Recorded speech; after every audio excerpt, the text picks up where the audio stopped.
Hello, this is the Collegiate Chess League Spring 2025 season presented by Susquehanna. My name is Joe, and I am the commissioner and founder of the Collegiate Chess League. I'm going to show you everything you need to know before you register your team. First thing you'll want to do is start with the registration page, which is here. We'll have this linked in the description below. I recommend going to the rule book, which is actually listed at the bottom of the instructions here. You can find it linked as well in the description. Essentially, it's a team format. You need at least 4 players per team. All 4 players must be from the same school and must be fully enrolled in order to be eligible. They also need to have a chess.com account in good standing with at least 25 rated blitz games and an account that is at least 3 months old. Once you register your 4 players, we will take the peak 30-day blitz rating of the top 4 players per team, and that will then determine the average team rating. We sort all the teams that register by their average team rating and then group them into groups of 16. So these divisions of 16 teams are then further split into 2 groups, Group A and Group B, and that determines the season pairings. So each team plays every other team in their same group for the regular season. So a group of 8 means that there's 7 matches. So the regular season is 7 weeks long, 1 match per week, and the default match time is Saturdays.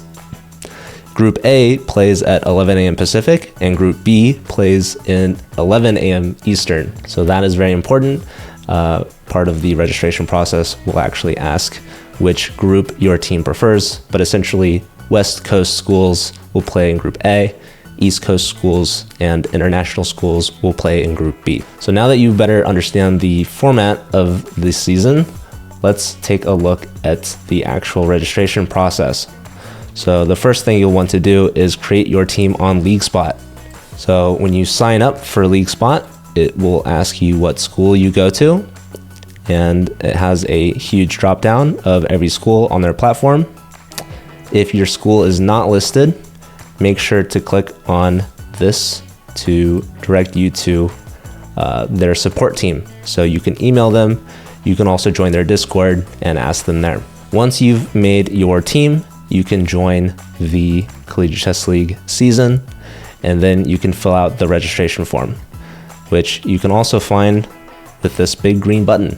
Once you've put in your team information here and linked your team on LeagueSpot, you can then choose your school. If your school has competed in the Collegiate Chess League or the India College Chess Championship in the last season, it should be listed here alphabetically. But if this is your first time, you can put that your school is not on the list. That's totally okay, because we will be able to find your school name from your LeagueSpot team link. Then you can put your university, which team you're registering. A is going to be your strongest team. You can register as many teams as you want, as long as each team has 4 players and that your strongest 4 players are on your top team and so forth. You cannot have anyone on a lower team that is higher rated than a top 4 player from a higher team. Again, all the rules are listed in the rulebook. And this last question in this section asks if your team has a preference for which group your school wants to play in. Now, another difference between Group A and Group B is that for broadcasted matches, we will have a preference for Group A schools. Now it asks for the captain and coach information. So only the captain or coach should be filling out this form. This is going to be your information. You'll put your name, your email, your Discord username, and we have 2 optional questions here. The Discord is very important to join. That's going to be the best way to communicate not only with us as administrators, but also with captains and players of other teams, which is important because you can reschedule your matches, and talking to your opponents is going to be the best way to agree to a new time to play. All right, once you've filled out the captain and coach information, we get to the player information. So just because you filled out your information does not necessarily put you on the team. because if you're not playing, you are considered a coach, and if you are playing, you are considered a captain, and you must fill out your information in this section again. Your player 1 information is going to be your strongest player on that team based off of their chess.com blitz rating. So if you are the captain and you're the top board of your team, you should be filling out the same information for yourself here. Now, it's very important that you link your player's chess.com profile.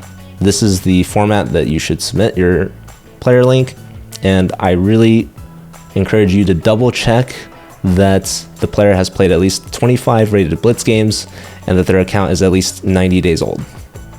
So if I go to my link, you can see that my account is over 90 days old and that I have played more than enough blitz games. If I specifically go to blitz games, you can see how many games I've played here. Please note that this is for 90 days. You could put all time and it'll show you how many games you've played. Once you've checked that your player has played at least 25 rated blitz games and that their account is at least 90 days old, you can select yes for both of these. And now you want to add your player's enrollment verification form. We have an example from one of the team captains from Europe. As you can see here, there's 4 things that we're looking for: the name of the school, the name of the player, the current date, and that they are a full-time student. This document has all 4 things, and so this player is currently enrolled, and that is all that we're looking for there. I want to mention that if you don't have this information, you can add something in its place and send us that document after the deadline. But it is very important that you let us know and that you submit this form before the registration deadline, because submitting after the deadline is going to not be a guarantee that your team will play in the season. All right, there's also a fair play agreement that every single player has to sign. Once all of your players have signed this, you can mark yes, and then it'll ask you for the next player. So I didn't submit anything here, but the next player will have these same exact questions. Once you've filled out all 4 players, you can then submit the form, but you also have the option to add substitute players. You can have at most 4 substitute players on each team, as long as those 4 substitute players are also eligible and not higher rated than a top 4 player on that team. Once you submitted the form, your team will then get an email confirmation, and you will also hear from us if any of your information is invalid or that your players are not actually eligible. So it's very important that you also double check that your players are actually eligible. You can then go back to the registration page and submit another form for each additional team. Just make sure that your extra teams do not have players that are higher rated than a top 4 player from a higher team. If you have any questions, you can reach out to me on our Discord server, which is also linked below, or you can email us at ccl@chess.com. One thing I want to show on Discord is that we actually have a ticket where you can submit questions under Ask Staff channel. Please be sure to use that instead of directly messaging any staff members, because this way we'll have the most people able to respond to your questions. Thank you very much, and looking forward to your team competing in this season.